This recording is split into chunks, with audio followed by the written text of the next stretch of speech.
addition to 23 Guinness World Records, the K-pop supergroup BTS can now add the title Special Presidential Envoys for future generations and culture to the list of their accolades.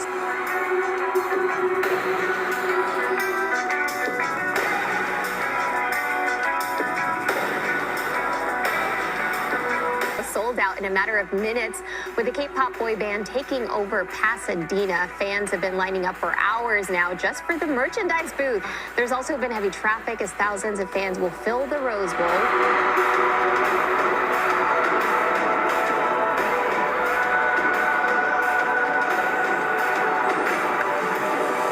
BTS's upcoming album, Map of the Soul Persona, is said to have already sold over 2.6 million copies, and that's just with 5 days of pre-order sales ahead of its April 12th release. The project is set to surpass both of the K-pop crew's Billboard 200 chart-topping albums released last year.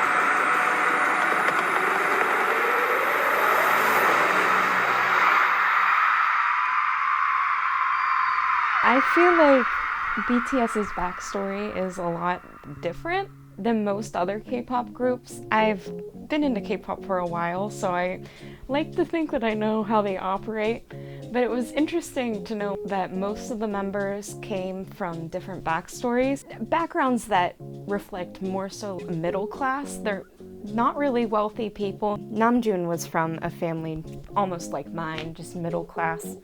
Taehyung was poorer than all of the rest of them. He lived on a farm with his grandmother. Jimin, same deal. He was just like a regular kid in a regular high school. So I know that there was disagreements, and that is to be expected with any teenage boys. Imagine 7 teenage boys cramped in a room with bunk beds.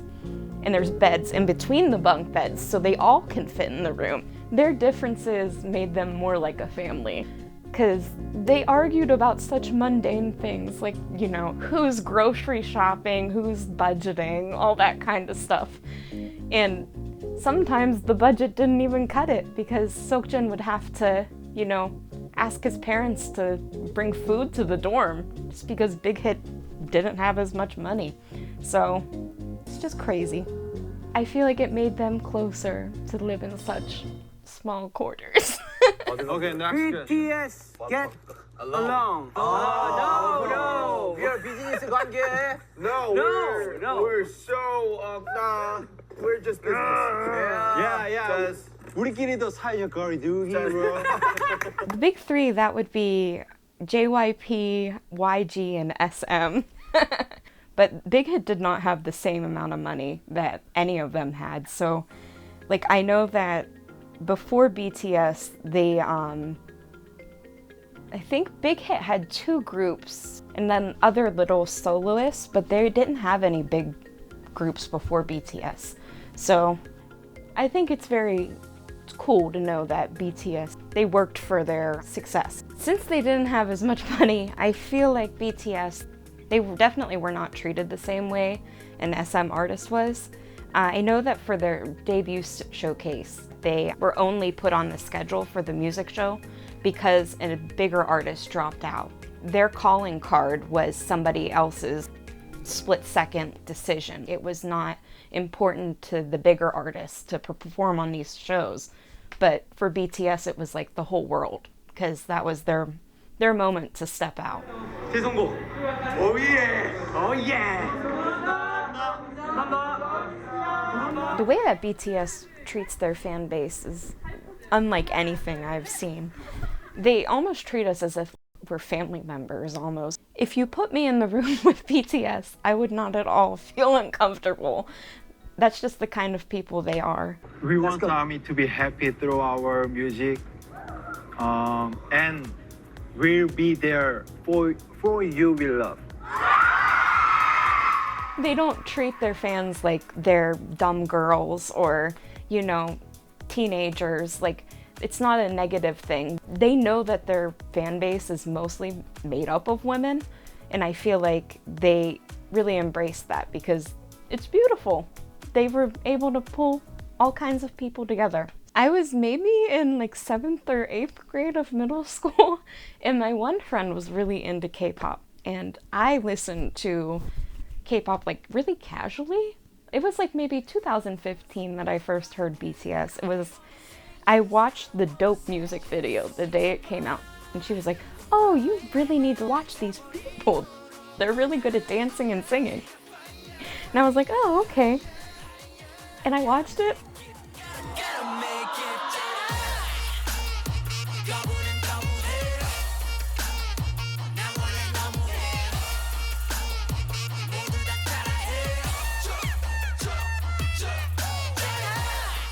And I watched it and I was like, okay. And then I forgot about them for 2 years. And then my best friend in high school, I think I was a sophomore, was really into BTS, and I really wanted to like connect to her more. So I started listening to their music, and it was just like a wormhole. I got sucked in because it was so good. So I don't know. I feel like I was able to become myself almost, and they were kind of holding my hand through it because I didn't feel like I needed to be attracted to BTS or anything like that. It was just like the love that they have there for their fans. I feel like they're not trying to be my boyfriend. That's what I'm trying to get at. I was able to form so many friendships through BTS. What I'm most thankful for is I was such a lonely kid growing up that as an adult now, I have made so many like valuable adult friendships through BTS and going to events in our community. It's very, ARMY is very personal to me. They're like family.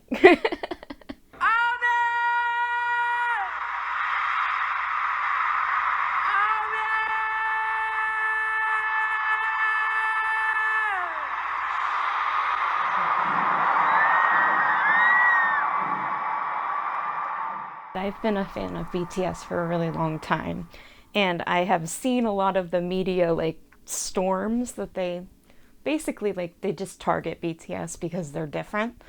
They don't fit in the mold of regular boy groups in general. But a lot of the hate that they have received, they've spoke out about the racism that they have experienced in the Western media, like dealing with reporters from the United States, and they don't take BTS as seriously. I don't get BTS. K-pop? They look like they're just a bunch of... How did this become a thing in Western culture where all these grown men and little girls are to little K-pop boys? It's like a little fetish. They have definitely like gotten more closer knit through the hate, because that's just human nature. Whenever you experience that kind of negative feedback, you're gonna want to look for support with the people around you. So of course BTS got closer, and if anything it made them closer to ARMY as well, because ARMY's been here since the very beginning. Leading up to, I believe it was 2018, it was an award show, and they had won like Artist of the Year. They had been talking about disbanding as a group because of the pressure that they were experiencing in the US and, you know, just from society in general. And they were talking about just not being a group anymore and just going separate ways.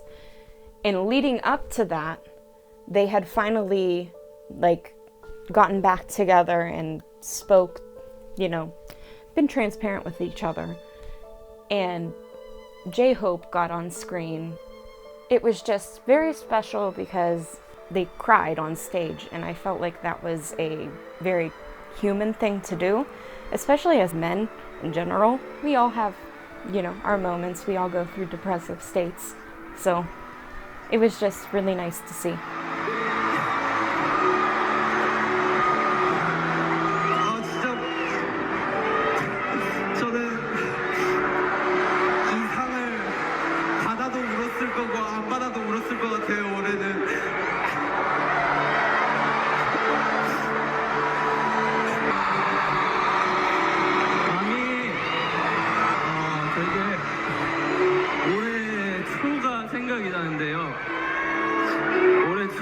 저희가 되게 심적으로 많이 힘들었었어요.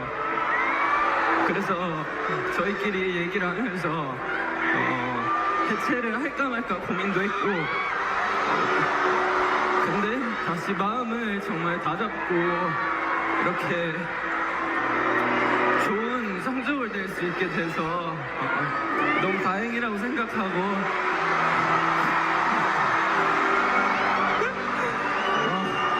다시 마음 다잡아준 우리 멤버들에게 너무 고맙고 저희 항상 사랑해주시는 멤버들에게 너무 감사하다고 사랑해주는 왕들에게 너무 감사하다고 얘기하고 싶습니다. 감사합니다.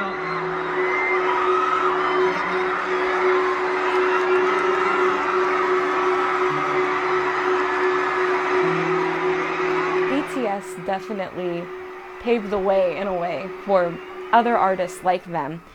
They opened up opportunities to promote more in the US and just get their voice out because they were the first group to ever get a stadium tour in the US or even internationally. Before 2017, I had never seen a K-pop album in any Target or Walmart or anything, but after BTS, you walk into any Walmart or Target and you see K-pop albums. It's because of their influence that these artists are able to, you know, get their voice out there and promote their music more. He's bald. I think it's so funny. They're just my friends. They feel like my friends. I don't know, I really connect with their music and it felt so seen by BTS where I didn't previously feel seen. So, I don't know, I just feel they're my friends.